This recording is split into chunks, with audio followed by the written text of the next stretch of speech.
অসমীয়াৰ আবেগ ৰিয়ান পৰাগ উপেক্ষিত হ'ল কিয়? BCCIৰ গ্ৰেড তালিকাত নাই ৰিয়ানৰ নাম। ৰিয়ানৰ প্ৰদৰ্শনত সুখী নহয় BCCI। বৈভৱ সূৰ্যবংশীৰ দৰে নৱাগতৰ উত্থানে নিশেষ কৰিব নেকি ৰিয়ানৰ?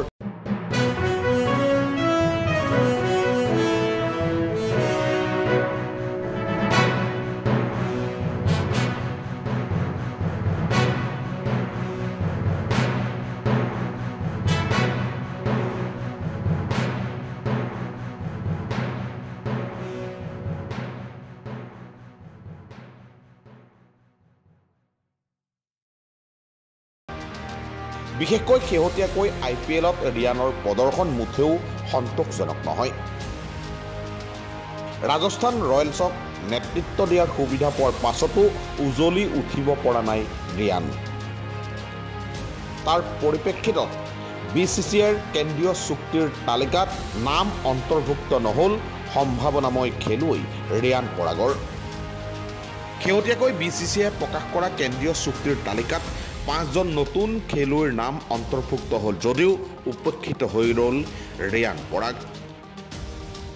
শেহতীয়াকৈ জাতীয় দলৰ হৈ খেলা আৰু IPLৰ খেলত দাঙি ধৰা প্ৰদৰ্শনৰ বাবে শ্ৰীগেডত নতুনকৈ নাম অন্তৰ্ভুক্ত হৈছে অভিষেক শৰ্মা, নীতিশ কুমাৰ ৰেড্ডী, হৰ্ষিত ৰাণা, বৰুণ চক্ৰৱৰ্তী আৰু আকাশদ্বীপ। প্ৰত্যাশিতভাৱেই ৰোহিত শৰ্মা, বিৰাট কোহলি, যশপ্ৰীত বুমৰাহ আৰু ৰবীন্দ্ৰ জাদেজাই A+ গ্ৰেড লাভ কৰাৰ বিপৰীতে ৰাহুল, হাৰ্দিক, গিল, স্বামী, চিৰাজ আৰু ঋষভ পন্থ A গ্ৰেডৰ তালিকাত অন্তৰ্ভুক্ত হ'ল। ব্ৰিগেডত সূৰ্যকুমাৰ, কুলদীপ, অক্ষৰ পেটেল, জয়ছোৱাল, শ্ৰেয়াছ আয়াৰ। শ্ৰীগেডৰ তালিকাত তিলক বাৰ্মা, ৰিংকু সিং, বৰুণ চক্ৰৱৰ্তী প্ৰমুখ্যে 15জন খেলুৱৈক অন্তৰ্ভুক্ত কৰিছে BCCI। সকলোতকৈ উল্লেখনীয় কথা যে IPL 2025ত ছানৰাইজাৰ্ছ হায়দৰাবাদৰ প্ৰথমখন খেলতে ঈশান কিষাণে খেলা বিস্ফোৰক ইনিংছৰ বাবে BCCIৰ কেন্দ্ৰীয় চুক্তিত স্থান পালে ঈশান কিষাণে। সেই হিচাপে ৰিয়ান পৰাগৰ IPLৰ প্ৰদৰ্শন এই মুহূৰ্তলৈকে চকুত লগা নোহোৱাৰ বাবেই বাদ পৰিছে ৰিয়ান পৰাগ।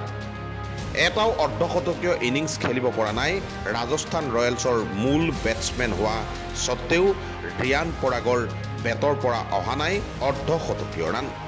বিপৰীতে ৰাজস্থান ৰয়েলছ দলত অভিষেকতা 14 বছৰীয়া বৈভৱ সূৰ্যবংশীয়ে দেখুৱাইছে সম্ভাৱনা। IPLৰ অভিষেক মেচত প্ৰথমটো বলত 6 কোবাই বৈভৱে দিলে ধুমুহাৰ আগজাননী। এনে দৃশ্যপটে ক্ৰমাৎ কঠিন কৰিব ৰিয়ানৰ ভৱিষ্যত।